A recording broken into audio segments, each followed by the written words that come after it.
സത്യസന്ധത. മോഹൻ ഹരിശ്ചന്ദ്രൻ എന്ന നാടകം കാണാൻ വേണ്ടി അച്ഛനെ സമീപിച്ചു. അദ്ദേഹം തിരക്കിലായിരുന്നു. അച്ഛാ, നാടകം കാണാൻ പോകാം. എന്ത് നാടകാ മോനെ? ഹരിശ്ചന്ദ്രന്റെ നാടകം അച്ഛാ. എന്നോട് ക്ഷമിക്കും മോനെ, എനിക്ക് ഒരുപാട് ജോലിയുണ്ട്. നമുക്ക് മറ്റൊരു ദിവസം പോകാം. എന്നാൽ ഞാൻ എന്റെ കൂട്ടുകാരന്റെ കൂടെ പോയി നാടകം കാണട്ടെ? ശരി, പക്ഷേ സൂക്ഷിച്ചു പോകണം. പിന്നെ നാടകം കഴിഞ്ഞ ഉടനെ എത്രയും വേഗം വീട്ടിലെത്തണം. നാടകത്തിൽ ഹരിശ്ചന്ദ്ര മഹാരാജാവിന് ജീവിതത്തിൽ സത്യത്തെ നിലനിർത്താനായി തന്റെ രാജ്യവും ഭാര്യയും മക്കളും നഷ്ടപ്പെട്ടു. ഈ കഥ മോഹൻദാസിന്റെ മനസ്സിൽ ആഴത്തിൽ പതിഞ്ഞു. ഇദ്ദേഹം ഒരു മഹാനാണ്.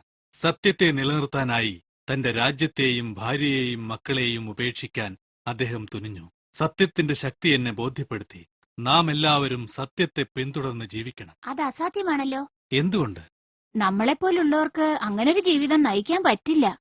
ആദ്യമായി നമുക്ക് ദൈവത്തിൽ വിശ്വാസമുണ്ടാകണം. അപ്പോൾ നമ്മുടെ വിഷമഘട്ടങ്ങളെ തരണം ചെയ്ത് സത്യസന്ധതയോടെയുള്ള ഒരു ജീവിതം നയിക്കാൻ കഴിയും.